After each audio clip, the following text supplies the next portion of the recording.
بسم اللہ الرحمن الرحیم۔ السلام علیکم۔ یہ پارٹ نمبر 8 ہے۔ آج ہم آپ کی خدمت میں کتاب پیش کر رہے ہیں دوسرا طبق، مصنف ایم راحت، آواز مہابیر۔ یہ کتاب آپ کی خدمت میں پاکستان بک شیئر لائبریری کی جانب سے پیش کی جا رہی ہے۔ دیگر معلومات کے لیے ہمارے نمبر پر رابطہ کیجیے 0300291960 اظہر لطیف یا 0345523418 محمد شفیق۔ تو آئیے سنتے ہیں پارٹ نمبر 8۔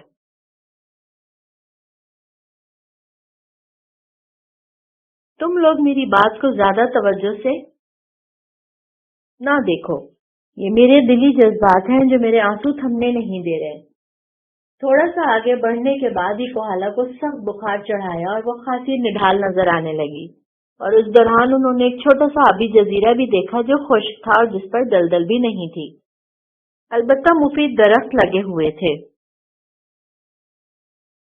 کوہالا کی کیفیت کی بنا پر یہ محسوس کیا گیا کہ اسے کچھ آرام کرنے کا وقت دیا جائے، اور فینٹ نے بھی یہی مشورہ دیا، لیکن کوہالا بضد تھی کہ اس سفر کو جاری رکھا جائے۔ البتہ جو کیفیت اس کی نظر آ رہی تھی، اس کے تحت یہ فیصلہ آخری شکل اختیار کر گیا کہ جزیرے میں اس درخت کے نیچے قیام کیا جائے اور کوہالا کو کچھ تھوڑا سا موقع دیا جائے۔ وہ بخار میں بھن رہی تھی، وہ کاغذ اس نے اپنے گریبان میں رکھا ہوا تھا، اور سخت ذہنی بحران اور بخار کے باوجود وہ بار بار اسے نکالتی اور ہونٹوں سے لگاتی اور آنکھوں سے چومنے لگتی۔ فینٹ نے کہا، عظیم آقا، اس طرح یہ سفر ہمارے لیے بالکل بے مقصد ہو جائے گا۔ اس میں کوئی شک نہیں کہ یہاں تک پہنچنے کے بعد ہم یہ سوچ بھی نہیں سکتے کہ ناکام واپسی کا تصور کریں۔ لیکن تم دیکھو کہ اس عورت سے تو ہماری بہت سی امیدیں وابستہ ہیں۔ اگر یہ اپنی اس حالت کو زیادہ شدت سے محسوس کرے اور مر جائے تو پھر بتاؤ کہ ہمارا کیا مقصد رہ جائے گا۔ میں تجھ سے اتفاق کرتا ہوں فینٹ، لیکن کیا کیا جائے؟ لیکن عظیم آقا، ایک کام کیا جائے۔ کیا؟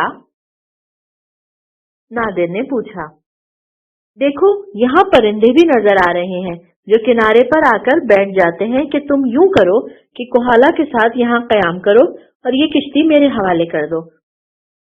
میں ذرا آگے بڑھ کر دیکھتا ہوں کہ مجھے کیا کرنا ہے، یا اگر کشتی مجھے نہ دو تاکہ تم بے دست و پا نہ ہو جاؤ، یہ میری ذمہ داری پر چھوڑ دو کہ میں آگے کے راستے کس طرح دیکھتا ہوں۔ تیرا دماغ خراب ہو گیا ہے فینٹ، بھلا آگے تو کس طرح جائے گا؟ عظیم آقا، کبھی کبھی کسی انسان کی بات پر بھروسہ بھی کر لیا جاتا ہے، اور پھر فینٹ تو تمہارا غلام ہے۔ میں اگر مرا بھی تو تمہارے قدموں میں ہی آ کر مروں گا۔ نہیں فینٹ، میں تجھے اس طرح آگے جانے کی اجازت نہیں دے سکتا۔ مجھے نہ روکو عظیم آقا، میرا دل کہتا ہے کہ میں کچھ نہ کچھ معلومات حاصل کر کے ہی آؤں گا۔ آخر یہ تجھے کیا سوجی ہے؟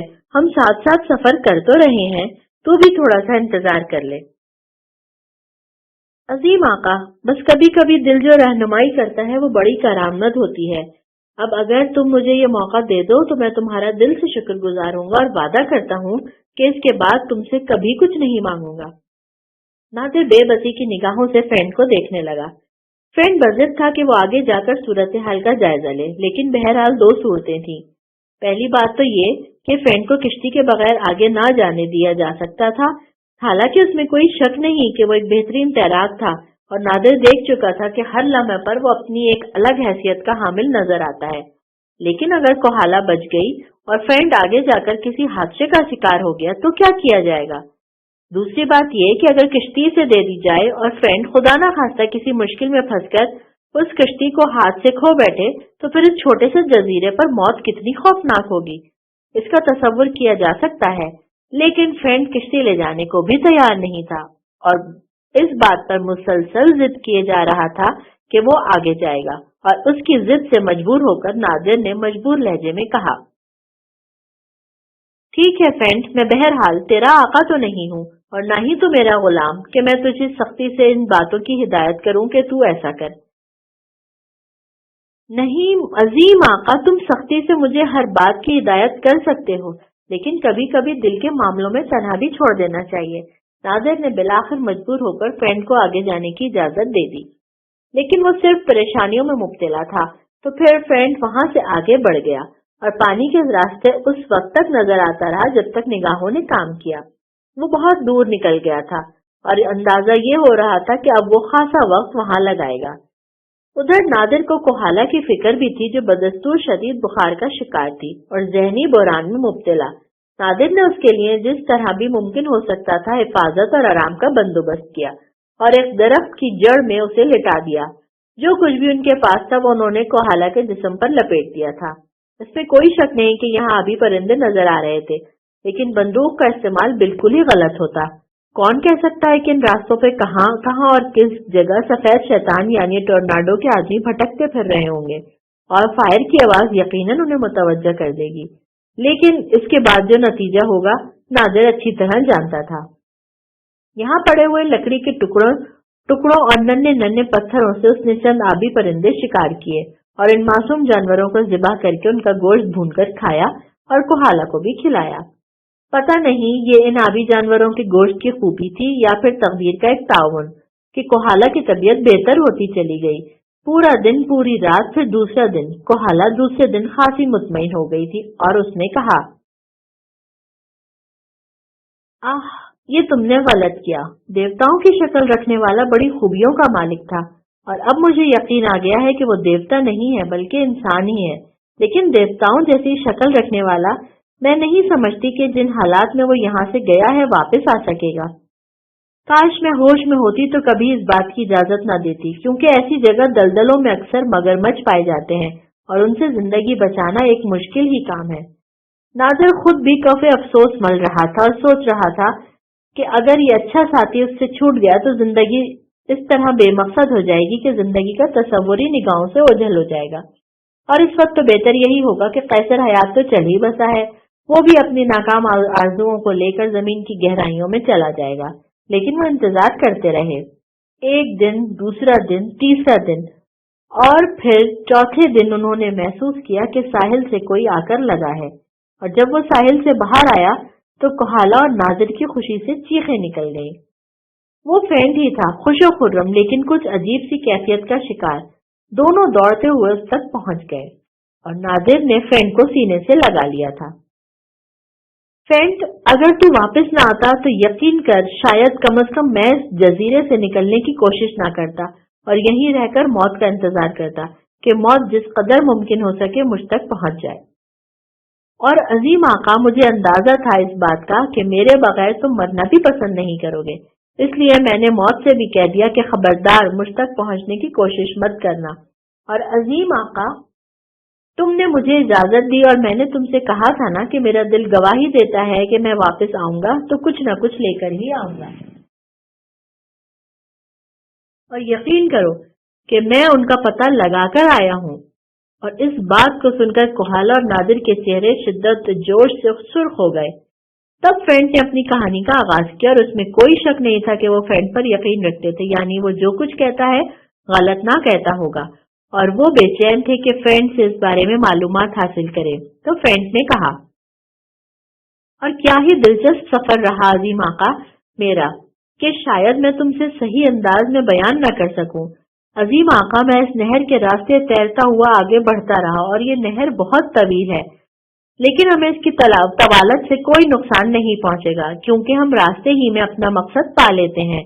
تو عظیم آقا، یوں ہوا کہ میں تیرتا ہوا آگے کا سفر طے کرتا رہا اور خاصی مشکل تھی میری منزل، لیکن دیوتاؤں نے اسے آسان کر دیا، اور جب میں وہاں پہنچا، یعنی یہاں سے کچھ فاصلے پر، اس جگہ جہاں ان کا مسکن ہے اور جہاں وہ لوگ رہتے ہیں، یعنی سفید بھیڑیا، تو میں نے وہاں کا ماحول دیکھا، اس کے بعد وہاں کا جائزہ لیتا رہا۔ البتہ مجھے ایک ایسی جگہ چھپنا پڑا تھا جو بہت بڑی ہی خراب تھی۔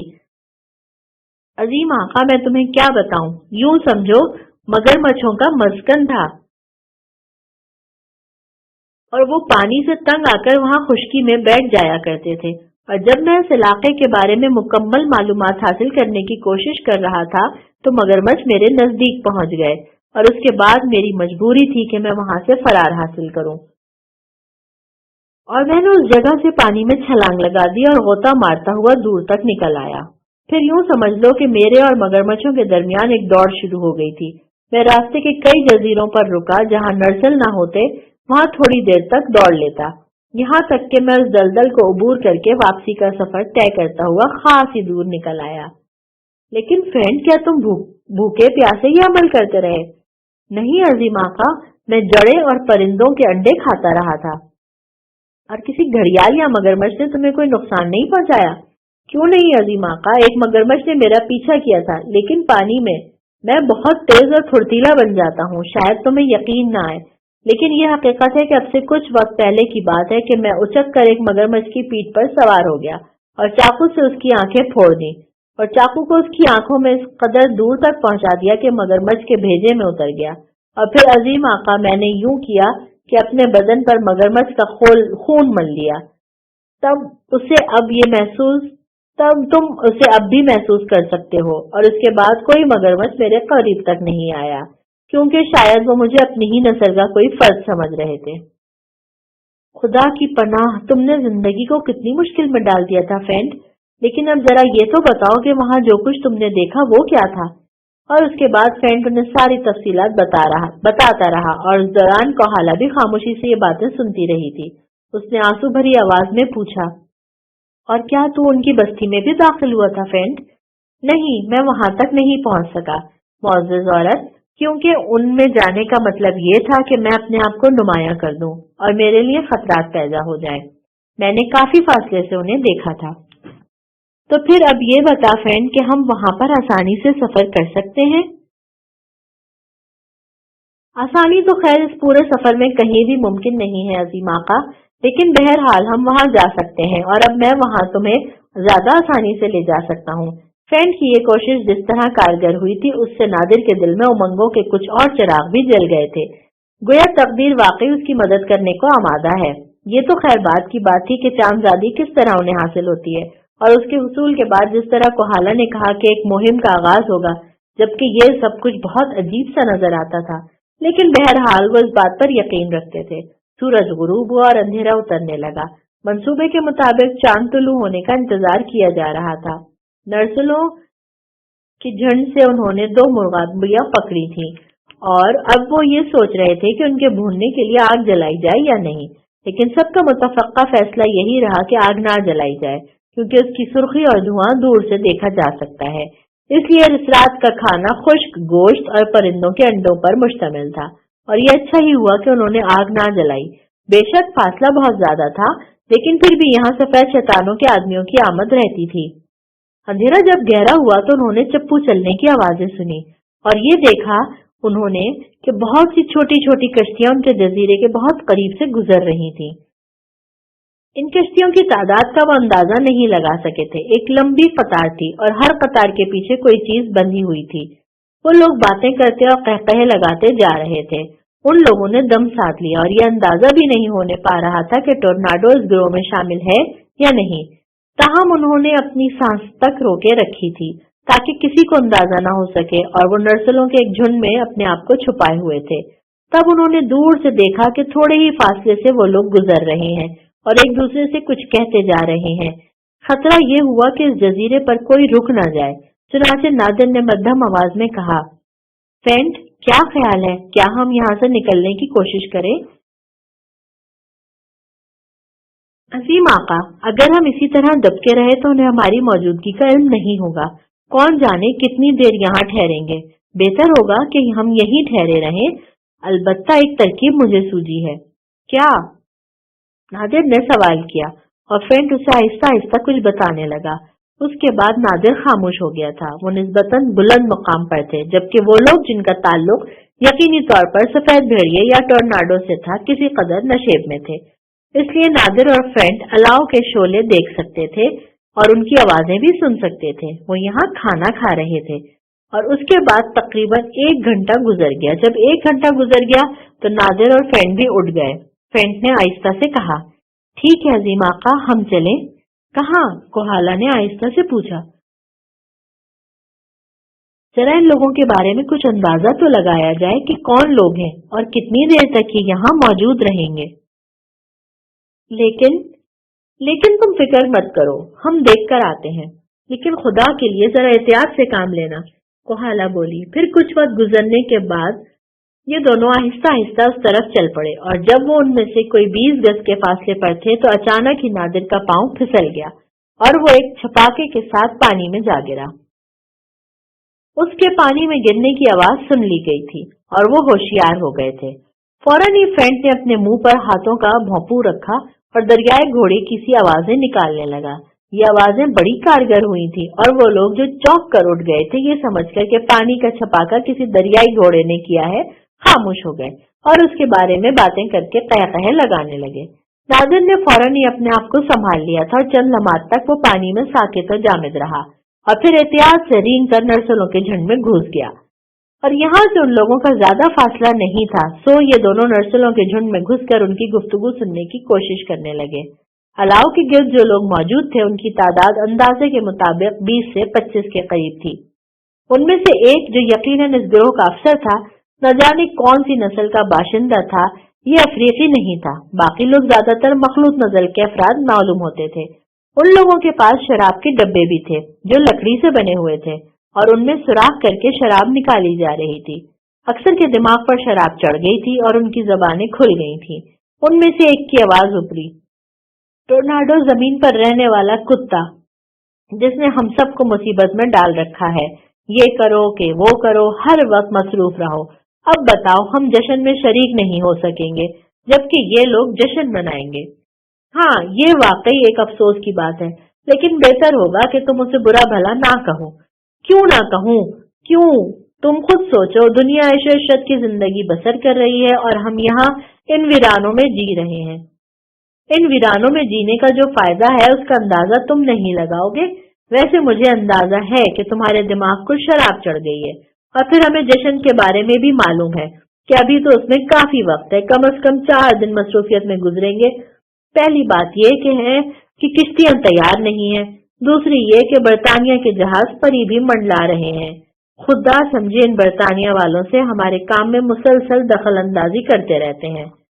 लेकिन इन कालों को कश्तियों में लादने को कौन जश्न कहता है? एक और शख्स ने कहा।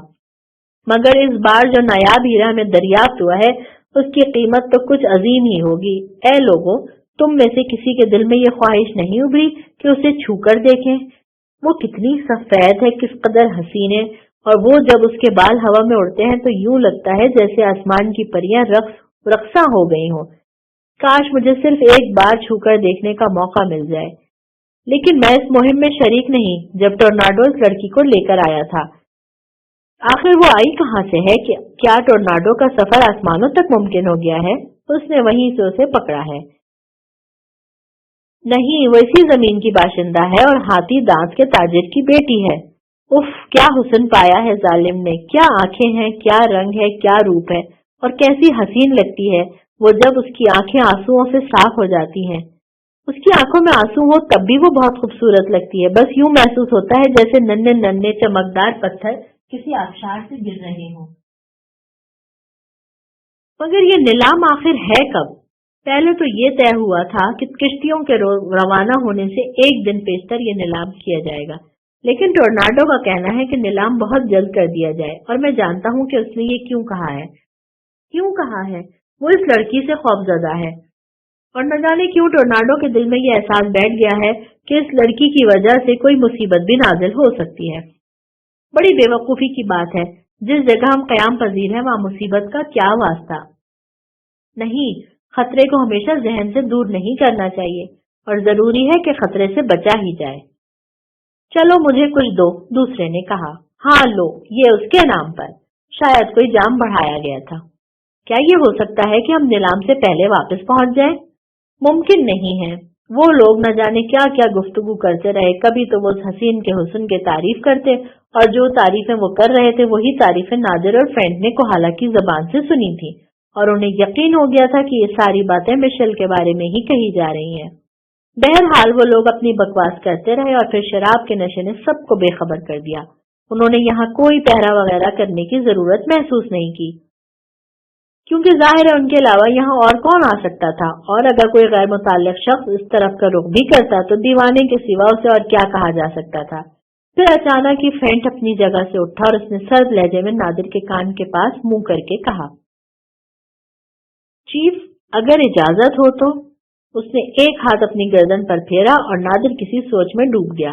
جو تصور فرینڈ کے ذہن میں آیا تھا نادر نے بھی ایک لمحے کے لیے اس کے بارے میں سوچا تھا، لیکن یہ ایک خطرناک حرکت ہوتی۔ اس میں کوئی شک نہیں کہ یہ لوگ نشے میں تھے اور اس وقت ان کی موت بڑی ہی آسان تھی، لیکن نادر یہ کام کر کے کوئی خطرہ مول نہیں لینا چاہتا تھا، اور پھر بے ہوش اور بے بس پڑے ہوئے لوگوں کا قتل اس کے لیے کوئی خوشی کی بات نہیں تھی۔ ویسے بھی وہ قتل و غارت گری کی دنیا سے دور کا انسان تھا، وہ تو امن و سکون کا آدمی تھا، اس لیے یہ سب کچھ کرنا بھی ذرا مشکل ہی کام تھا۔ اس نے فرینڈ کو روکتے ہوئے کہا، فرینڈ ابھی اس کی ضرورت نہیں پیش آئی، اور پھر یہ لوگ ہمارے لیے بے خبر رہے۔ بے شک ان کا تعلق سفید بھیڑیے سے ہے، لیکن ابھی ان کے ہاتھوں ہمیں کوئی نقصان نہیں پہنچا۔ انسانوں کی زندگی اس قدر ارزاں نہیں ہوتی کہ ان کو اتنی آسانی سے موت کے قریب پہنچا دیا جائے۔ بہتر ہے کہ اس سلسلے میں خاموشی ہی اختیار کرتے رہو۔ تو پھر ایسا کیوں نہ کریں کہ ہم انہیں ان کی کشتیوں سے محروم کر دیں؟ مطلب تم سمجھتے ہو عظیم آقا کہ یہ لوگ ہمارا تعاقب بھی کر سکتے ہیں، اور اتنے لوگ اگر اس جگہ قید ہو کر رہ جائیں تو کیا ہی عمدہ بات ہوگی۔ ظاہر ہے وہ جگہ جو میں دیکھ کر آیا ہوں اتنی قریب نہیں ہے کہ ان کی حد کو کوئی آسانی سے یہاں پہنچ سکے۔ ہاں یہ تدبیر خاصی بہتر ہے، نادر نے اس سے اتفاق کیا۔ ابھی انہیں یہاں سے آگے بڑھنا تھا، اور ان میں سے اگر کچھ لوگ جاگ گئے اور انہیں کسی قسم کا شبہ ہو گیا تو وہ ان کا تعاقب کر سکتے تھے۔ یہ الگ بات ہے کہ اگر انہیں ان کشتیوں سے محروم کر دیا جائے تو ان کا کام زیادہ آسان ہو سکتا تھا۔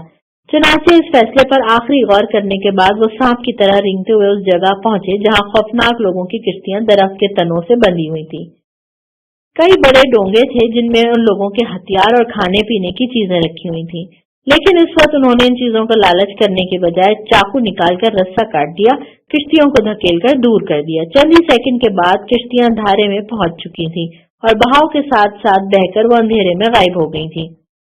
اس طرف سے فرصت حاصل ہوئی تو وہ رینگتے ہوئے واپس پلٹے اور اس جگہ پہنچ گئے جہاں وہ لوگ ابھی بھی گہری نیند سو رہے تھے۔ لیکن پھر ایک حادثہ ہو گیا۔ نادر تو اپنے صحیح راستے پر چلتا ہوا کوہالہ کی جانب جا رہا تھا، اور احتیاط کے پیش نظر اس نے زمین پر رینگ رینگ کر ہی سفر شروع کیا تھا، اور یہی کیفیت فرینڈ کی بھی تھی۔ لیکن نہ جانے کیا ہوا، فرینڈ یا تو تاریکی میں صحیح طور پر دیکھ نہ پایا یا پھر تھوڑا سا راستہ بھٹک گیا۔ وہ رینگتا ہوا سونے والے شخص سے ٹکرایا تھا اور وہ حیرانی سے اٹھ کر بیٹھ گیا تھا، غالباً یہ سمجھنے کی کوشش کر رہا تھا کہ یہ وزنی چیز کیا ہے، کیا کوئی دریائی گھوڑا اس تک پہنچ گیا ہے۔ اور اس سے پہلے کہ وہ فرینڈ کو دیکھ کر چیخنے کی کوشش کرے، فرینڈ ہوشیار ہو گیا اور دوسرے ہی لمحے اس نے اپنے چھوٹے چھوٹے لیکن مضبوط ہاتھوں سے اس شخص کی گردن کو پکڑ لیا اور اسے زور سے دبانے لگا۔ نادر دہشت زدہ ہو کر رک گیا تھا۔ بے شک وہ لوگ نشے میں بھی تھے اور سو رہے تھے، لیکن لمحوں کے اندر ان کی آنکھ کھل سکتی تھی، اور کسی خطرے کو سر پر دیکھ کر بھلا نشہ کہاں قائم رہتا ہے، اور اس کا نتیجہ بڑا بھیانک نکل سکتا تھا۔ لیکن فرینڈ جو کچھ کر رہا تھا چند لمحوں کے بعد تو وہ نادر کی سمجھ میں نہیں آیا، البتہ جب ہلکی سی غرغراہٹ سنی تو جس میں موت کی آواز شامل تھی تو وہ سنبھل گیا اور اس کے بدن میں ایک عجیب سی سنسنی دوڑ گئی۔ ایک بار پہلے بھی فرینڈ ایک شخص کو قتل کر چکا تھا، اور جس طرح اس نے اس کو قتل کیا تھا وہ ایک انتہائی وحشیانہ قدم تھا، اور اس وقت بھی آن کی آن میں اس نے اپنے مد مقابل کو ختم کر دیا اور رینگتا ہوا تیزی سے نادر کے پاس پہنچ گیا۔ نادر اسے حیران نگاہوں سے دیکھ رہا تھا، پھر وہ سرسراتی ہوئی آواز میں بولا، کیا تو نے اسے ختم کر دیا؟ مجبوری تھی عظیم آقا، بالکل مجبوری تھی، اور میں اسے ختم نہ کرتا تو یقین کرو وہ چیخنے ہی والا تھا۔ آؤ جلدی آؤ، اس کی موت کا ماتم کرنے کی گنجائش نہیں ہے ہمارے پاس، بلکہ بہتر طریقہ یہ ہے کہ جس قدر جلد ہو سکے یہاں سے نکل چلو۔ اور نادر نے گہری سانس لی اور فرینڈ کے ساتھ وہاں سے آگے بڑھ گیا۔ بہرحال یہ سب کچھ تو کرنا تھا، اب اتنا تو ممکن نہیں تھا کہ وہ ہر ایک کے لیے اس انداز میں سوچے، اس طرح ان کی اپنی زندگی خطرے میں پڑ جاتی۔ لیکن بہرحال فرینڈ کی شخصیت ابھر کر سامنے آ گئی تھی، یعنی وہ وقت پڑنے پر وہ ایک انتہائی خونخوار انسان ثابت ہو سکتا تھا۔ پھر وہ آگے بڑھتے ہوئے اس جگہ پہنچ گئے جہاں کوہالہ بے چینی سے ان کا انتظار کر رہی تھی۔ اس نے ان لوگوں کو سوالیہ نگاہوں سے دیکھا تو نادر نے کہا، اب بہت ضروری ہے کہ ہم وقت ضائع کیے بغیر یہاں سے آگے بڑھ جائیں۔ کیا تم نے ان لوگوں کو قریب سے دیکھا؟ نہ صرف قریب سے دیکھا بلکہ ان میں سے ایک کا خاتمہ کر دیا گیا ہے، نادر نے جواب دیا اور کوہالہ چونک پڑی۔ کیا واقعی؟ یہ تو میرے لیے خوشخبری ہے. مجھے ان شیطانوں سے اتنی نفرت ہے کہ اگر کوئی ذریعہ میرے ہاتھ آ جائے تو میں ان سب کو خاک و خون میں لپیٹ دوں. کوہالا نے دانت پیس کر کہا. وہ سب خاک و خون میں لپٹ جائیں گے. تم ذرا جلدی سے یہ سامان لپیٹو اور یہاں سے نکلنے کی کوشش کرو. پھر جب وہ اپنی چھوٹی سی کشتی کو پانی میں اتار رہے تھے تو فرینڈ نے نادر سے کہا, ایک بہت بڑی غلطی ہو گئی عظیم آقا, اور ہم اس پر افسوس کریں گے. کیا؟ نادر نے کشتی کا چپو سنبھالتے ہوئے کہا, اور جب کشتی تھوڑی سی آگے بڑھی تو فرینڈ نے کہا, بہتر تو یہ تھا عظیم آقا کہ ہم ان کے سامان میں سے کچھ اشیاء حاصل کر لیتے. اب تک ہم نے صرف تقدیر پر بھروسہ کیا ہے, اور تم نے دیکھا کہ جدوجہد تو بے شک ہمیں کرنی پڑتی ہے, لیکن تقدیر نے ہمیشہ ہمارا ساتھ دیا ہے اور ہم بھوکے بہت کم رہے ہیں. ہاں عظیم آقا, اس میں کوئی شک نہیں ہے, لیکن اس سے ہمیں تھوڑا سا فائدہ ہو جاتا.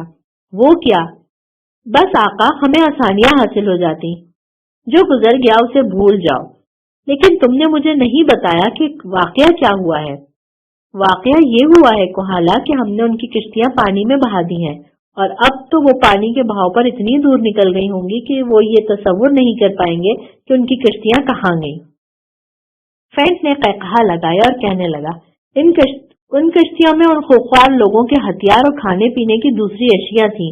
ہم نے رسیاں کاٹ کر ان کشتیوں کو دھارے پر دھکیل دیا, اور اس چھوٹے سے جزیرے پر بے شمار افراد سو رہے ہیں, جن میں صرف ایک ایسا ہے جو کبھی بیدار نہیں ہوگا, لیکن وہ سب سے بہتر ہے. کیوں؟ کوہالا نے پوچھا. اس لیے کہ جب وہ بیدار ہوں گے تو کیا دیکھیں گے, معزز کوہالا, کہ وہ ایک چھوٹے سے جزیرے پر تنہا کھڑے ہیں. کشتیاں اور کھانے پینے کا سامان غائب ہے, اور ان کے چاروں طرف گہرا گہرا پانی ہے, لیکن وہ اس پانی میں اتر کر تیرنے کی کوشش نہیں کریں گے, کیونکہ میں جو کچھ دیکھ چکا ہوں وہ مجھ سے پہلے وہ سب کچھ دیکھ چکے ہیں, اور اسے دوبارہ دیکھنے کی ہمت نہیں کر سکیں گے, کیونکہ یہاں بے شمار مگرمچھ ہیں, اور پھر انہیں جزیرے پر کھانے کو کچھ نہیں ملے گا, کیونکہ ان کی بندوقیں تو کشتیوں میں بہہ گئیں. اور تم جانو, مرغابیاں اتنی بے وقوف نہیں ہوتی کہ ان شیطانوں کے پیشوں کے قبرستان میں دفن ہونے کے لیے خود بخود ان کے قریب آ جائیں. اور پھر کیا ہوگا؟ فرینڈ نے پھر قہقہا لگایا اور بولا, اور معزز عورت, وہ پاگلوں کی طرح چیخیں گے, لیکن کوئی ان کے قریب نہیں آئے گا, کوئی ان کی مدد کو نہیں آئے گا, یہاں تک کہ بھوک ان لوگوں کو پاگل کر دے گی, اور پھر وہ ایک دوسرے پر جھپٹ پڑیں گے. کیا خیال ہے؟ کیا تمہارے دل میں جو آرزو تھی وہ اس شکل میں پوری نہیں ہو جائے گی؟ اس طرح وہ ایک ایک کر کے مر جائیں گے, اور جو بچ رہیں گے وہ پانی میں کود پڑیں گے, بعض ڈوب کر مر جائیں گے اور کچھ کو مگرمچھ کھا لیں گے. فرینڈ نے ایک ایسا بھیانک نقشہ پیش کیا کہ نادر کا دل دہل گیا.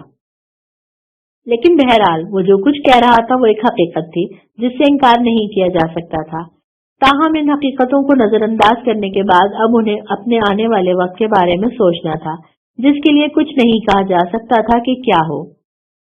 وہ اس جزیرے سے کافی دور نکل آئے اور جزیرہ نگاہوں سے اوجھل ہو گیا, یہاں تک کہ وہ رفتہ رفتہ سفر کرتے رہے اور دن کی روشنی نمودار ہونے لگی. پھر جب وہ ان راستوں سے گزر کر کافی فاصلے پر پہنچ گئے تو انہوں نے دیکھا کہ سورج کی روشنی آہستہ آہستہ نمودار ہوتی جا رہی ہے, اور انہیں ایک ایسی کھاڑی نظر آئی جس میں کشتیاں رکھنے کے لیے پہلے سے جگہ بنی ہوئی تھی. یعنی اس کا مقصد یہ ہے کہ وہ ایک ایسی جگہ پہنچ گئے جسے یہ کہا جا سکتا تھا کہ یہ سفید بھیڑیے کا مسکن ہو. انہوں نے اپنی کشتی کو اس جانب بڑھا دیا اور نادر نے اس سے پوچھا, فرینڈ, تیرا کیا خیال ہے, کیا یہی وہ جگہ ہے جس کے بارے میں تو کہتا ہے؟ ہاں عظیم آقا, اور چونکہ ہم دھارے سے بہ رہے تھے اس لیے رفتار بہت زیادہ تیز ہو گئی کہ ایک شخص کو تیر کر کسی جگہ پہنچنے میں بہت وقت لگتا ہے, لیکن اسے نہیں جو کسی ایسی کشتی میں سوار ہو جس میں ہم سفر کر رہے ہیں. نادر نے گہری سانس لی اور بولا, اگر یہ جگہ ان لوگوں کا مسکن ہے تو ہمیں بہت ہوشیار ہو جانا چاہیے, کیونکہ یہاں اطراف میں لوگ ہو سکتے ہیں. ممکن ہے عظیم آقا, اور میں اس سے انکار نہیں کرتا. انہوں نے یہ سوچا کہ جاگنے والے تو اس وقت جاگتے ہوں گے جب سورج پوری طرح روشن ہو جاتا ہے, اور اس وقت سے انہیں یہ فائدہ اٹھانا چاہیے. چنانچہ جلدی سے انہوں نے اس کشتی کو ایک ایسی جگہ باندھا جہاں دوسری بہت سی کشتیاں بھی رسوں سے بندھی ہوئی تھیں, گویا اگر کوئی اسے دیکھے تو یہ نہ کہہ سکے کہ اس میں ایک کشتی کا اضافہ ہوا ہے. پھر وہ اپنی جگہ سے نیچے اترے اور تھوڑا فاصلہ طے کرنے کے بعد انہیں ایک ایسی جگہ نظر آئی جو مٹی اور گھاس پھوس سے بنائی گئی تھی, اور انہوں نے اپنے آپ کو جھاڑیوں میں پوشیدہ کر لیا کہ جھاڑیوں کی جگہ جگہ اگے ہوئے جھنڈ انہیں محفوظ رکھ سکتے تھے. جب انہیں کوئی آواز कोई सरगोशी ना सुनाई दी और दूर दूर तक उन्हें कोई नजर न आया तो नादिर ने फ्रेंड से कहा, तेरा क्या ख्याल है फ्रेंड, वो जगह जहाँ सफेद भेड़िए का मस्कन है यहाँ से कितने फासले पर होगी? तुम ऊंची पहाड़ की दीवार को देख रहे हो अजीम आका, बस उसकी दूसरी तरफ सफेद भेड़िया अपने तमाम साथियों के साथ रहता है। गोया हमें सिर्फ इतना सफर तय करना है और ये झाड़ियां वहां तक पहुंचने में हमारी मदद करेंगी। यहाँ शायद किश्तियों के मुहाफिज रहते होंगे, नादिर ने कहा। हो सकता है, मगर छोड़ो, बहुत देर हो गई हमें यहाँ और वक्त जाया करने के बिल्कुल शौकीन नहीं है। अगर तुम मुझे इजाजत दो तो मैं जरा जाकर उस मकान में झांकूं। क्या ये खतरनाक नहीं रहेगा? हो सकता है, लेकिन फिर भी तुम्हारी इजाजत जरूरी है अजीम आका। एहतियात से, अगर तू चाहे तो ये बंदूक ले सकता है। नहीं अजीम आका, बंदूक से ज्यादा मजबूत मेरे पास ये चाकू हैं, ये मेरे काम आ सकते हैं, फ्रेंड ने कहा। और उसके बाद वो जानवरों की तरह चलता हुआ उस मिट्टी के घास फूस से बने हुए झोपड़े की जानिब बढ़ने लगा और वो निहायत चालाकी से कुर्बो जवार में लगी हुई झाड़ियों का सहारा ले रहा था। और ये उसके लिए बड़ी ही अच्छी बात थी। झाड़ियां इतनी वाफिर तादाद में थीं कि उन्होंने फ्रेंड जैसे देवहेकल को बआसानी अपने अंदर छुपा लिया था और फिर थोड़ी ही देर के बाद वो इस मकान की आड़ में गायब हो गया। नादिर और कोहाला खामोश बैठे हुए थे। कोहाला ने आहिस्ता से कहा, ये शख्स मुझे पुरस्कार कुव्वतों का मालिक मालूम होता है और ये कहता है कि वो लुकाइया का देवता नहीं है, लेकिन अगर तुम कभी लुकाइया की इबादत गाह में जाओ और उस संगी बुत को देखो तो यही समझोगे कि ये शख्स पत्थर बनकर खड़ा हो गया है। मैं अभी तक उसी मुश्किल का शिकार हूँ कि क्या फैसला करूं और क्या ना करूं। मुझे तो ये देवता ही मालूम होता है और देवता ही हर वो अमल कर लेते हैं जो इंसानों के बस से बाहर हो। बूढ़ी कोहाला का बोलना इस वक्त नादिर को नागवार लग रहा था। उसकी निगाहें ये जायजा ले रही थी कि फ्रेंड क्या करके आता है और ये बात तो वही जानता था कि समुद्री जहाज में जिस शख्स का अपनी माँ के साथ उनसे टकराव हुआ वो कोई देवता नहीं हो सकता। ये अलग बात है कि उसने अपने बारे में तमाम तफसीलात बता दी थी कि वो इसी इलाके का बाशिंदा था जहाँ ये लोग सफर कर रहे थे और यहाँ के बारे में ज्यादा से ज्यादा जानता था और एक अमल का आदमी था जो हर खतरे में कूद पड़ता था। और फिर ज्यादा देर नहीं गुजरी थी कि उन्हें फ्रेंड दौड़ता हुआ नजर आया। वो माहौल से इस कदर बेपरवाह हो चुका था कि अब झाड़ियों की आड़ लेकर यहाँ तक नहीं आ रहा था, बल्कि उसके होठों से हंसी फूट रही थी और वो तेज रफ्तारी से दौड़ रहा था जैसे मशीन लगी हो उसके पैरों में।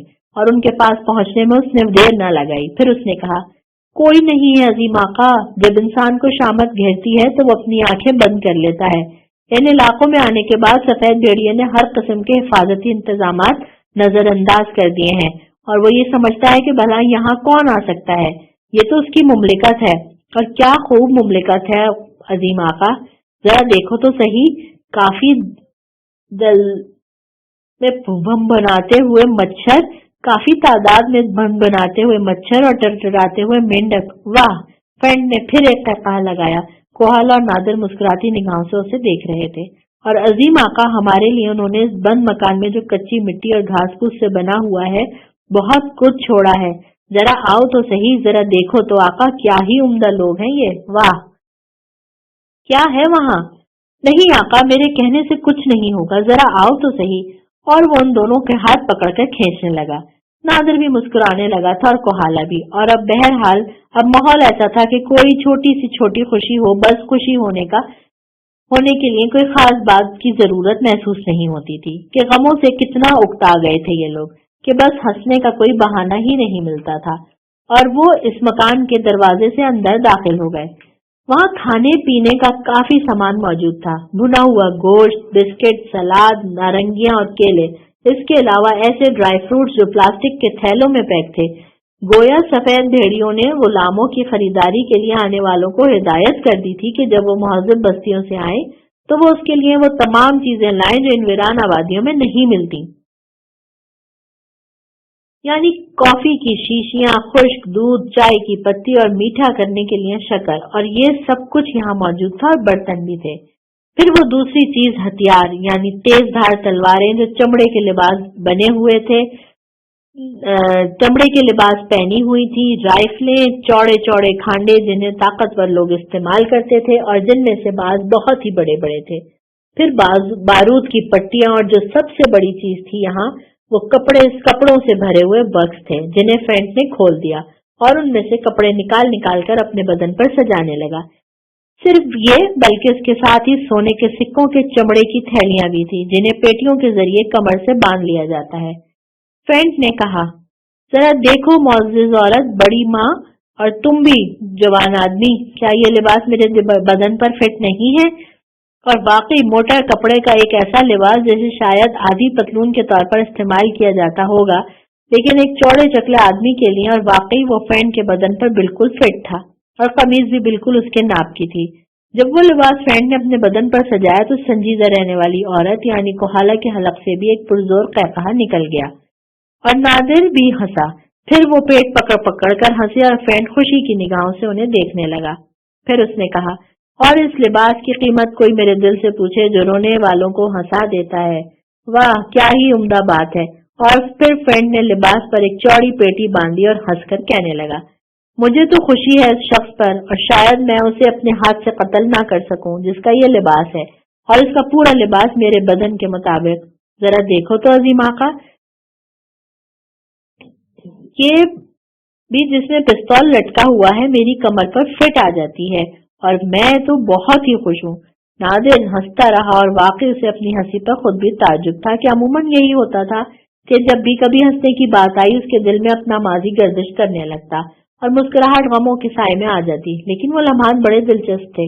उसने एक लिबास नादिर की तरफ बढ़ाते हुए कहा, और अगर मुझे भी खुश होने का मौका देना चाहते हो मेरे प्यारे दोस्तों, तो उसे अपने बदन पर पहन लो। इसमें ये लिबास बहुत से ऐब और बहुत सी खूबियां छुपा लेता है, यानी ढीले ढाले लिबास के नीचे कुछ भी छुपा लो। और फिर दर हकीकत वो लोग यहाँ जो नजर आए उनमें से मैंने बहुत से लोगों के जिस्मों पर ऐसा लिबास देखा, गोया इस लिबास का इस्तेमाल यहाँ आम है, और अजीम आका तुम पर तो ये खूब ही सजेगा, जरा देखो। और फेंट ने एक लिबास नादिर की तरफ बढ़ाया। वो मोटे ऊन का अरबी लिबास था और दर हकीकत इस जिजामत का कि नादिर के बदन पर टखने तक मुकम्मल था। कमर में बांधने वाला पट्टा और उसके बदन पर सजाने वाले हथियार। फिर यूं उन्होंने सारे काम किए और औरत को कोई लिबास यहाँ मौजूद नहीं था, पता नहीं क्यों, हालांकि औरतें भी यहाँ होंगी। और फेंट ने ये सवाल भी कर डाला, अजीम आका, क्या इन लोगों के यहाँ औरतें नहीं होती? मगर यहाँ भला औरतों का क्या वजूद? अगर होती भी होंगी तो उनके कर्नों में, जहाँ वो औरतों के साथ रहते हैं। हाँ, ये ठीक है, वो सारी चीजें उनके लिए मुनासिब थीं। उन्होंने अपने कब्जे में ले ली और सोने के वो सिक्के बड़ी एहतियात से नादिर ने अपने लिबास के साथ अंदर पोशीदा कर लिए कि उसे दौलत की तलब थी और शायद ये सिक्के उस किसी मुनासिब वक्त पर उसके काम आ सके। और यहाँ खाने पीने की जो अशिया थी उन्हें बड़ी एहतियात के साथ इस्तेमाल किया गया। इस तरह के नादिर राइफल लेकर बाहर खड़ा हो गया कि कोई अगर नजर आए या तो उसे खत्म कर दे या अंदर आवाज दे दे कि कोई आ रहा है, और बाकी जिम्मेदारी उसने उन दोनों के सुपुर्द कर दी थी। चनाचे खाने पीने की अशिया में से बहुत अरसे के बाद कुछ ऐसी चीजें तैयार की गईं जो ये लोग खाना भूल गए थे, यानी सफर के दौरान। और जब खूब शिकम सेरी हुई और बेहतरीन कॉफी की प्यालियां पी गईं तो उन्हें जिंदगी एक नए अंदाज में लगने लगी, और अब वो बिल्कुल चुस्त और चालाक थे। और दिलचस्प बात यह थी कि इस तरफ किसी का गुजर भी नहीं हुआ था। चुनाचे अब उन्हें उन दलदलों से गुजरना था और यकीनी तौर पर आगे जाने का एक मुनासिब रास्ता जरूर होगा जिससे सिर्फ वही लोग वाकिफ हो सकते थे जो यहाँ से गुजरते होंगे। लेकिन जैसा कि फ्रेंड ने बताया कि वो भी सख्त मुशक्कत करके बिलाखिर इन कैंडरों तक पहुंच चुका है, इन कैटरियों तक पहुंच चुका है, तो फेंट उस बेहतरीन रहनुमा साबित हुआ। दिन आहिस्ता आहिस्ता गर्म होता जा रहा था। वो लोग वहां न रुके और मुनासिब इंतजामात करने के बाद झुलसा देने वाली गर्मी में आगे का सफर तय करने लगे। लेकिन एक बात उनके लिए बड़ी दिलदोज और शर्मिंदगी का बाइस थी। अब तक वो खुशकी के जिन रास्तों से भी गुजरे थे वहां उन्हें नर्सलों के झंडों में पकड़े जाने वाले अफराद की लाशें और हड्डियां पड़ी हुई मिली थी, और इन रास्तों पर कदमों के बेशुमार निशानात थे और यूं लगता था जैसे काफिले इधर से गुजरते रहते हों। खच्चरों और घोड़ों के कदमों के निशानात भी वाज़ेह थे और इतने गहरे से कि यहाँ से बहुत कम वक्त पहले काफिला गुजरा है। बिलाखिर तवील सफर तय किया गया اور جب سورج غروب ہونے کے لیے تیار تھا تو انہوں نے دور سے دیکھا کہ وہ کیرال ان کی نگاہوں کے سامنے بکھرے ہوئے ہیں، جن کا علاقہ بے حد وسیع تھا، ایک طویل اور عریض علاقے میں جو یقینی طور پر اس جزیرے کا ایک حصہ تھا۔ تقریباً کافی حصہ خشک تھا جس پر انسان آرام کر سکتا تھا، باقی حصے نرسلوں سے ڈھکے ہوئے تھے، اور نرسلوں سے ڈھکی ہوئی دلدل شمالی اور مشرقی ساحلوں سے شروع ہوتی تھی اور وہاں سے شروع ہو کر عمارتوں کے اس جھنڈ تک چلی گئی تھی جس کے تین طرف گہری چکنی دلدلیں تھیں، اور بلا شبہ یہ جگہ ایسی تھی کہ اگر بہت سے جنگی جہاز بھی اس طرف نکل آئیں تو دور سے تو گولہ باری کر سکیں گے لیکن انہیں عبور نہ کر سکیں۔ اور سفید بھیڑیے نے اپنے لیے کیا عمدہ جگہ منتخب کی تھی، گویا اس نے ایک مضبوط قلعہ بنا لیا تھا جس میں کسی کا گزر ممکن نہیں تھا۔ رہی کہ صحیح کسر انسانوں نے پوری کر دی تھی۔ غلاموں کے کیمپ جگہ جگہ نظر آ رہے تھے اور ایک نہر درمیان سے گزر رہی تھی جس کے کنارے یہ کیمپ بنائے گئے تھے۔ ہر چند کے یہ نہر زیادہ گہری اور چوڑی نہیں تھی، لیکن اس کی تہ میں کیچڑ اتنی چکنی اور نرم تھی کہ اسے عبور کرنا ناممکن ہی ہو جائے، اور نہر کے دوسرے کنارے پر مٹی کا ایک خطہ تھا، لیکن اس خطے پر بھی چڑھنا ممکن نہیں تھا کیونکہ اس کی ڈھلان اور چوٹی پر افریقہ کی بدترین خاردار جھاڑیاں اگی ہوئی تھیں۔ یہ تھا سفید بھیڑیے کا مسکن، اور اس میں کوئی شک ہی نہیں کہ اگر اس کے لیے کوئی باقاعدہ منصوبہ بندی کی جاتی تو بڑی مشکلات کا سامنا کرنا پڑتا۔ بہرحال آگے کا منظر کچھ مختلف تھا۔ یہ جگہ 3 حصوں میں منقسم تھی اور ہر حصے کو ایک دیوار دوسری دیوار سے جدا کرتی تھی۔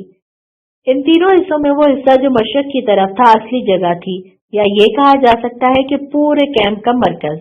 اس حصے میں پھوس کی چوکور چھت والی ایک لمبی عمارت کھڑی ہوئی تھی جو بانسوں، لکڑی کے چوڑے چوڑے تختوں اور کہیں کہیں چکنی مٹی سے بنائی گئی تھی۔ اس عمارت کے سامنے مغرب کی طرف کھلا میدان یا صحن تھا، اور اس صحن کے فرش کو بڑا سخت اور ہموار بنا دیا گیا تھا۔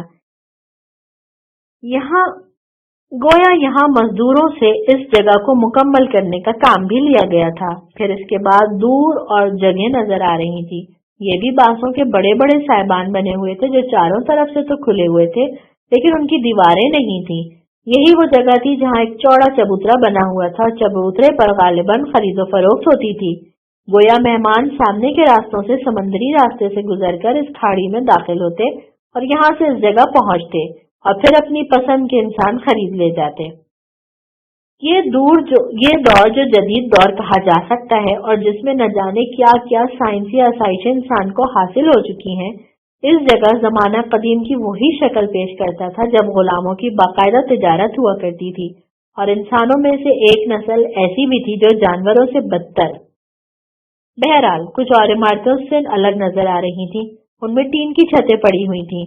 یہ بارود خانہ تھا، اور ان عمارتوں کے ارد گرد جھونپڑیاں بنی ہوئی تھیں، اور یہ جھونپڑیاں گویا مہمان خانے تھے جن میں آنے والے تاجر ٹھہرا کرتے تھے، اور بقیہ جھونپڑیوں میں مقامی لوگ یعنی سفید بھیڑیے کے اپنے ساتھی اور گھوڑے بھی نظر آ رہے تھے۔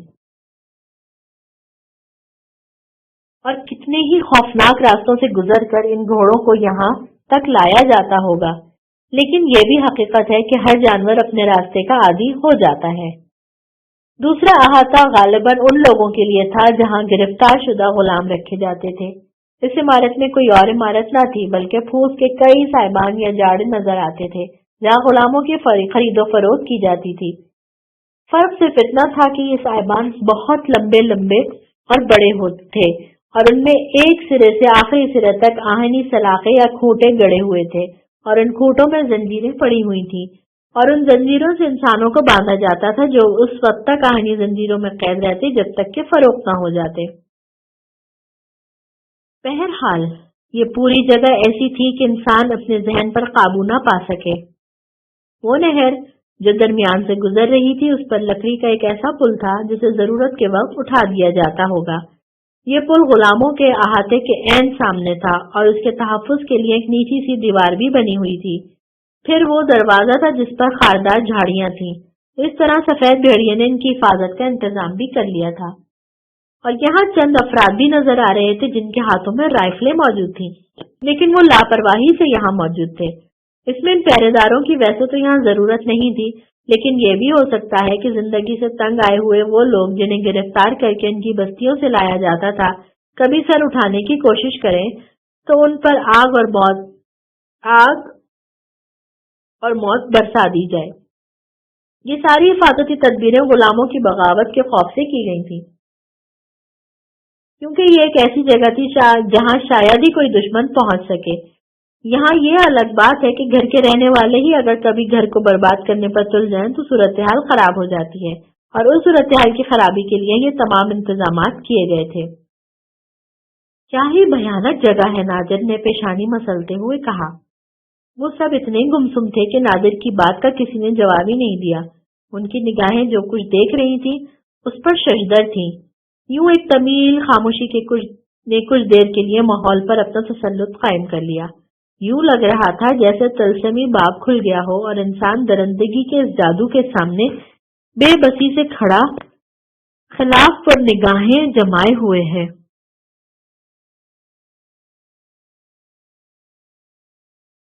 یہ تینوں جس جگہ موجود تھے اسے ایک محفوظ پناہ گاہ نہیں کہا جا سکتا تھا، اور یہ کسی بھی لمحے دیکھ لیے جانے کا خطرہ موجود تھا۔ اور یہاں پہنچ کر انہیں جو تلسمی سرزمین نظر آئی تھی اسے دیکھ کر ان کے ہوش و حواس رخصت ہوئے جا رہے تھے، اور اس عظیم و شان کارخانہ حیات میں وہ اپنے آپ کو بالکل اسی طرح پاتے تھے جیسے وسیع و عریض سمندر میں کوئی کشتی پتوار کے بغیر ہچکولے کھا رہی ہو۔ ساحل کو تسخیر کرنا ان کے لیے ناممکن نظر آ رہا تھا، اور یہ سب کچھ دیکھ کر تینوں ہی کے حوصلے پست ہو گئے تھے، جس کا اظہار ان کے چہروں سے ہوتا تھا، اور وہ سقاط تھے اور ہوا ہوا ان پر سے گزر رہی تھی۔ لیکن جب ان تمام مناظر کو دیکھ کر نادر حیات کی آنکھیں بند ہو گئیں تو بند آنکھوں کے سامنے ایک جھولا سا جھولنے لگا، جس طرح ایک گھومنے والے چرخے کے مختلف مناظر آنکھوں سے سامنے سے گزرتے ہیں، اسی طرح مختلف تصویریں نادر حیات کی آنکھوں سے گزرنے لگی۔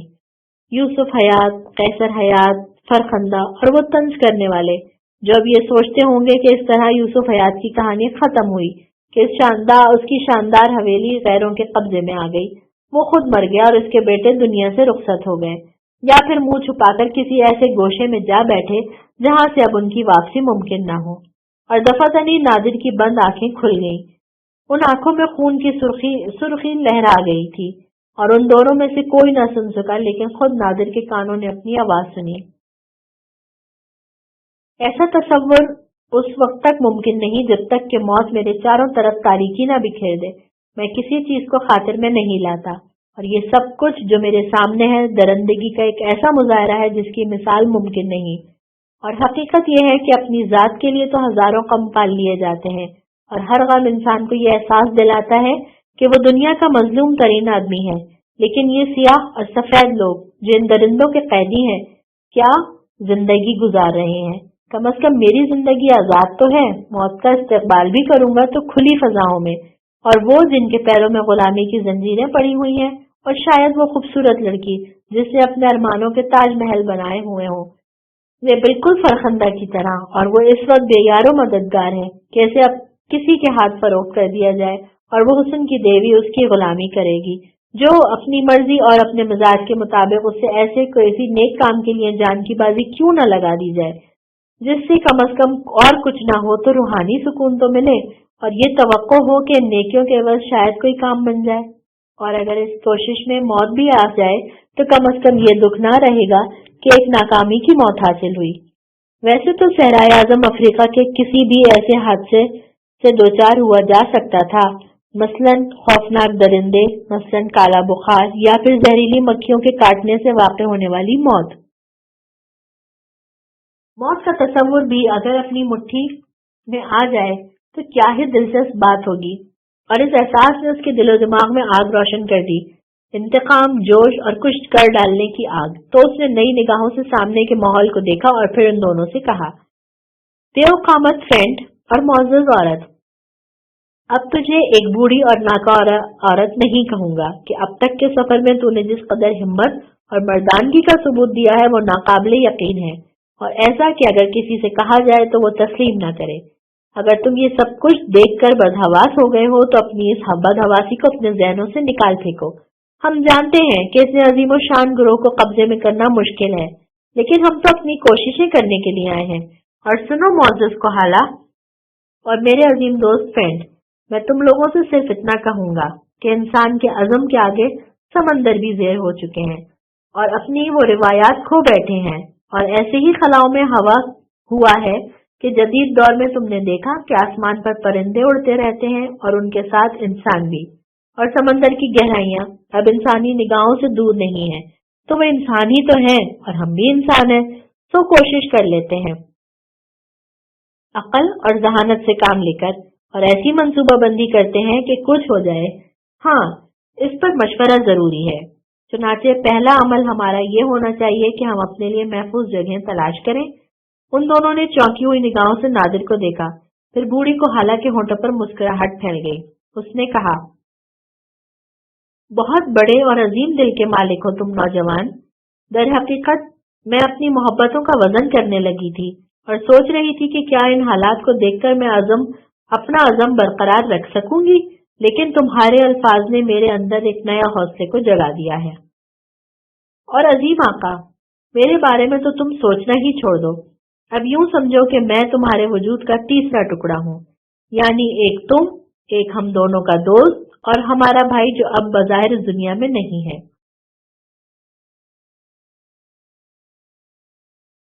लेकिन उसकी रूह हमारे जिस्मों में सरायत कर गई है। और अगर तुम इस काले सियाफाम और बदसूरत इंसान को अपने वजूद का टुकड़ा तस्लीम करो, तो मैं यानी फ्रेंड वही कुछ सोचूंगा जो तुम सोचोगे और उससे जरा भी अलग नहीं होंगे।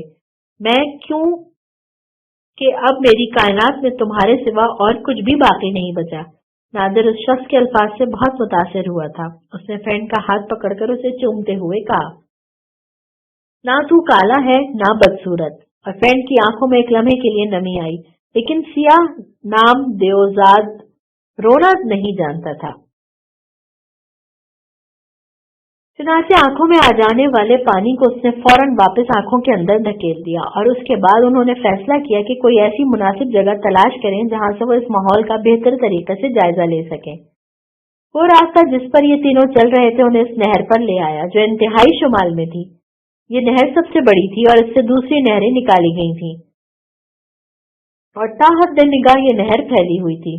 फिर उसका एक हिस्सा इस दरवाजे के ऐन सामने नजर आया जो इस अजीमुशान रिहाइशगाह को और भी मजबूत बना रहा था। लेकिन हो सकता है कि ऐसा शख्स उनके बिल्कुल करीब निकल आए जो यहाँ मौजूद लोगों को ज्यादा से ज्यादा जानता हो और फिर वो उनसे ऐसे सवालात न करे जिनका वो इत्मीनान बख्श जवाब न दे सके, और ऐसा कोई खतरा मोल लेना भी मुमकिन नहीं था। फिर जब वो दरवाजा थोड़े फासले पर रह गया तो अचानक ही फ्रेंड ने एक जानिब इशारा किया और नादिर और कोहाला ने इधर देखा तो उन्हें लंबी लंबी झाड़ियां नजर आईं और वो इन झाड़ियों को महफूज समझकर उनमें दाखिल हो गए।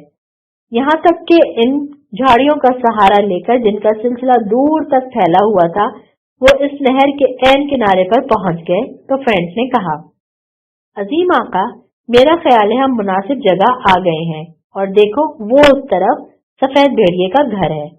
अब सवाल ये पैदा होता है कि हमें आगाज कहाँ से करना चाहिए। अभी जरा बेहतर है कि हम यहाँ का भरपूर जायजा ले लें। यहाँ तक कि जिस हिफाजत के साथ पहुंच गए हैं वो अगर हम खुद भी इस पर गौर करें तो एक नाकाबिले यकीन अमल मालूम होता है। लेकिन जब गैबी कुव्वतें हमारी मदद कर रही हैं तो इसका मतलब है कि आगे भी हमारे लिए बेहतरी के रास्ते मौजूद हैं। ये ज्यादा मुनासिब है कि पहले हम मुतमईन हो जाएं कि कहाँ से क्या करें। तुम देख रहे हो कि ये अफ्रीका के जालिम तरीन लोगों की बस्ती है और इस पर कब्जा करना आसान नहीं होगा, यानी सिर्फ 3 अफराद के लिए जिनमें से एक औरत है। खैर ये तो सारी बात अपनी जगह, लेकिन सवाल ये पैदा होता है क्या यही जगह हमारे लिए मुनासिब है। दूसरी बात ये कि अगर हम यहाँ से कोशिश करें तो क्या सिर्फ उस लड़की को यानी जिसका नाम मिशेल है निकाला जाए, बाकी भी सब हमारी इमदाद के मुस्तहिक हैं। नादिर सोच में डूब गया। फिर उसने कहा, नहीं, ये सब हमारे लिए उतने ही मोहतरम है जितनी मिशेल, और मैं किसी भी तरह सिर्फ एक लड़की की बाजियाबी की कोशिश नहीं करूंगा, क्योंकि मैं जानता हूँ ये एक गुनाह होगा और मैं गुनाह नहीं करना चाहता। इंसान तो सब यकसा ही होते हैं। दफातन फ्रेंड्स ने अपने सर पर हाथ से तबला बजाते हुए कहा, मुकद्दस आका और मुअज़्ज़ज़ औरत, एक और तस्वुर मेरे जहन में आया है। क्या ही उम्दा बात है। लेकिन मेहनत तलब। वो दोनों उसकी सूरत देखने लगे और फेंट अपने ख्याल में पर मुस्कुराने लगा और फिर उनसे कहा, अजीम आका, तुमने बिल्कुल ठीक कहा, ये सभी हमारी तवज्जो और इमदाद के मुस्तहिक हैं। लेकिन ये भी तुमने कहा कि हाथ पांव फैलाए बगैर दुनिया का कोई काम नहीं होता, तो क्या ये अपनी आजादी के लिए हाथ पांव नहीं हिलाएंगे? मतलब अगर हम उन्हें अपनी मदद पर आमादा कर लें और उन्हें बताएं कि हम उनकी आजादी के लिए यहाँ पहुंचे हैं, तो क्या ये सब कुछ मुनासिब नहीं होगा? नादिर ने हैरत से फ्रेंड को देखा और कोहाला भी उस तरह देखने लगी जैसे काले आदमी का दिमाग खराब हो गया हो। फिर वो आहिस्ता से बोली, छोटे हाथी, तेरा मतलब किसी की समझ में नहीं आया। जरा गौर करो बूढ़ी औरत, अगर इन गुलामों को किसी तरह आजादी देकर उनके हाथों में असलहा थमा दिया जाए, तो क्या इन खतरनाक लोगों से मुकाबला करने वाले 3 आदमी होंगे नहीं, बल्कि ये सब जो जिंदगी के ख्वाहिशमंद होंगे हमारे साथी होंगे। और वाह, क्या ही उम्दा तरकीब है। नादिर हंसने लगा, फिर बोला, तो क्या तू असलहे का बहुत बड़ा जखीरा लेकर आया है अपने साथ? अरे नहीं मुकद्दस आका, ये कैसे मुमकिन हो सकता है? मगर क्या तुम नहीं देख रहे कि इन सब के पास असलहा मौजूद है? नादिर गहरी निगाहों से फ्रेंड को देखने लगा और फिर उसने कहा, लेकिन इसका हुसूल, असल कोशिश इसी के लिए की जाए तो बेहतर रहेगा। और औरत ने कहा, लेकिन ये तो बहुत तवील मंसूबा होगा, जल्दबाजी अच्छी नहीं होती और हमें सोच समझकर ही काम करना होगा। तो फिर अपने इस नए मंसूबे पर जहन दौड़ाने के बाद फ्रेंड ने एक दरख्त की तरफ इशारा करके कहा, ये दरख्त खासा घना और बुलंद है, अगर मुनासिब हो तो इस पर चढ़कर हम यहाँ का भरपूर तरीके से जायजा ले सकते हैं, बल्कि इसी को अपनी पनाहगाह बनाए जो बेहतर रहेगी। और इस बात को भी दोनों ने पसंद किया था। चनाचे औरत को सहारा देकर दरख्त की एक टहनी पर पहुंचाया गया और तने का फासला तय करके बाकी सफर उसने खुद ही तय किया और ऐसी घनी जगह हासिल कर ली जो महफूज भी थी, यानी कुछ ऐसी शाखें जो आपस में एक दूसरे से जुड़ी हुई थी और किसी इंसान को गिरने से बचाने में मावन साबित हो सकती थी। कोआला को सबसे महफूज मुकाम पर पहुंचाया गया। उसके बाद नादिर और फ्रेंड भी दरख्त पर चढ़ गए और घनी टहनियों के पीछे से उन्होंने दूसरे मनाजिर देखने का फैसला किया। तो नीचे पूरा कैंप गोया नक्शे की तरह बिखरा हुआ था और वो शाखों से लिपटे इशारा करके एक दूसरे से सरगोशियां कर रहे थे, यानी उनका महले वकू देखा जा रहा था और ये अंदाजा लगाया जा रहा था कि काम किस तरह मुनासिब हो सकता है। वसी और इस अहाते में लोग घूम फिर रहे थे। उनका ताल्लुक दुनिया के मुख्तलिफ मुल्कों से था। उनके जिस्मों के लिबास भी मुख्तलिफ थे और ये सब काले परिंदों की तिजारत करते थे, यानी वो इंसान जो उनके कैदी थे। खासी बड़ी तादाद थी इन लोगों की और वो जिंदगी के हर ऐड से लुत्फानंदोज होते थे, यानी यकीनी तौर पर उन्हें हर तरह की आसाइश इसी जगह हासिल हो जाती थी। फिर वो लोग इधर उधर निगाहें दौड़ाते रहे और ज्यादा वक्त नहीं गुजरा था कि अचानक ही कोहाला की सर्द आवाज उभरी, उधर देखो। क्या है कोहाला? वही है, वही सफेद भेड़िया, देखो वो जो बड़ी शान से बाहर आ रहा है। तब उनकी निगाहें उस जानिब उठ गईं। वो उसे गौर से देखने लगे। दर हकीकत किसी भेड़िए को इंसानी शक्ल दे दी जाए, यानी किसी भेड़िए का चेहरा और इंसान का जिस्म, तो इस वक्त सफेद भेड़िया वही नजर आ रहा था और जिसने भी अब उसका नाम सफेद भेड़िया रखा, क्या खूब रखा था। चनाचे वो अपनी जगह से निकला और उन कैदियों का मुआयना करने लगा जो जिंदगी से महरूम मुसीबतों का शिकार थे और उसकी निगाहें उनका जायजा लेती रहीं। फिर दफातन ही पीतल का एक बड़ा सा बर्तन बजाया गया और वो चौंक कर देखने लगे। फिर अंदाजा हुआ कि बड़े बड़े बर्तन लाए जा रहे हैं। गालिबन इनमें कैदियों के लिए खाना लाया जा रहा था। खाना लाने वाले के साथ जो बर्तन उठाए हुए थे, दूसरे आदमी भी थे जो लंबे लंबे चमड़े के हंटर लिए हुए थे। और फिर वो इस खंदक के किनारे पहुंचे जो इस गुलाम इलाके को गुलामों के इलाके से जुदा करती थी। वहां खड़े होकर उन्होंने आवाजें दी और वो पुल गिराने के लिए कहा जिस पर से गुजरकर वो गुलामों का अहाते में पहुंच सकते थे। फिर ये तमाम मनाजिर उनकी निगाहों के सामने आते रहे और उन्होंने देखा कि इन कैदियों को बिल्कुल जानवरों की तरह खाना दिया जा रहा है। न जाने क्या चीज थी इस खाने में। फिर अचानक ही कुछ गड़बड़ हुई और खाना देने वालों ने अपने हाथ रोक लिए, पानी देने वालों ने बर्तन पीछे किए और कुछ बातें करने लगे। फिर एक और देवहैकल शख्स जो भूरी नस्ल का था, दरियाई घोड़े की खाल का हंटर लिए नमूदार हुआ और जमीन पर पड़े हुए एक कैदी पर हंटर बरसाने लगा। जमीन पर पड़ा हुआ कैदी, जिसे वो लोग सिर्फ एक काले धब्बे की शक्ल में देख सकते थे, बेहिस हरकत था, यानी चमड़े के हंटर से जिस शख्स के जिस्म पर जंबिश ना हुई हो उसकी क्या कैफियत है। तो फिर देखा कि उन्होंने उसकी जंजीरें काटी और उनमें से एक ने उसकी टांग पकड़कर उसे घसीटा और फिर वो उस ऊंचे पुश्ते पर ले गया और उस पुश्ते की ढलान पर चोटी से पानी तक का छोटा सा प्लेटफॉर्म, जिसके एन नीचे एक बहुत बड़ी और गहरी नहर बह रही थी, उन्होंने उस कैदी को प्लेटफॉर्म से नहर में धकेल दिया था और इन तीनों की आंखें कर्ब से बंद हो गईं, गोया एक शख्स को जिंदगी से महरूम कर दिया गया था। लेकिन कुछ ही लम्हों के बाद फ्रेंड ने कहा, और वो वक्त आ गया है अजीम आका जब हम इन्हें दफन कर देंगे, लेकिन ठंडे दिल और ठंडे दिमाग से काम लेकर। नादिर ने खूनी निगाहें उठाकर फ्रेंड को देखा और कहा, इनकी जिंदगी हर हालत में खत्म होना बहुत जरूरी है और कह देने वाले अल्फाज तो बहुत आसान होते हैं और करना बेहद मुश्किल, ये बात सभी जानते हैं। आरजी तौर पर जो कैफियत नादिर के दिल पर तारी थी, उसने खुद ही थपक थपक कर सुला दिया। बुनियाद ये थी कि वो जानता था कि काम आसान नहीं है और जो कुछ उनकी निगाहों ने देखा था उसके बाद तो ये मुश्किल ही था कि आसानी से काम किया जा सके, और सोचना बेहद जरूरी था। फिर बहुत देर सोचने के बाद नादिर ने कहा, फ्रेंड, जो कुछ हम देख रहे हैं उससे हमें ये अंदाजा तो होता है कि हम आसानी से इन हालात पर काबू नहीं पा सकते। फिर ऐसा क्या किया जाए कि हम एक तवील मंसूबाबंदी करें। जो कुछ हम सोच रहे हैं उसका सोचना बेहद आसान है, लेकिन करना बेहद मुश्किल है। सच कहा तुमने अजीम आका। और मुअज़्ज़िज़ खातून, तुम्हारा इस बारे में क्या ख्याल है? मैं सिर्फ एक बात जानती हूँ, अपने आप को बेबस नहीं कहती। तुम अगर मुझसे कहो कि मैं हाथ में तुम्हारी बंदूक लेकर इन लोगों के दरमियान चली जाऊं और उन पर धमाके कर दूं, तो मैं इसके लिए इसी वक्त तैयार हूँ। नतीजे में मेरी जान ही जाएगी। मैं कम अज कम ये तो सोचूंगी कि अपनी आकाज़ादी की जिंदगी बचाने के लिए मैंने अपनी जिंदगी कुर्बान कर दी। लेकिन इन तमाम चीजों को देखकर मेरा जहन खुद ये सोचने से कासिर है कि भला ये कैसे होगा। पार्ट नंबर 8 यहाँ इख्तिताम पजीर हुआ। किताब दूसरा तबक, किताब का बकिया हिस्सा पार्ट नंबर 9 में समाप्त कीजिए।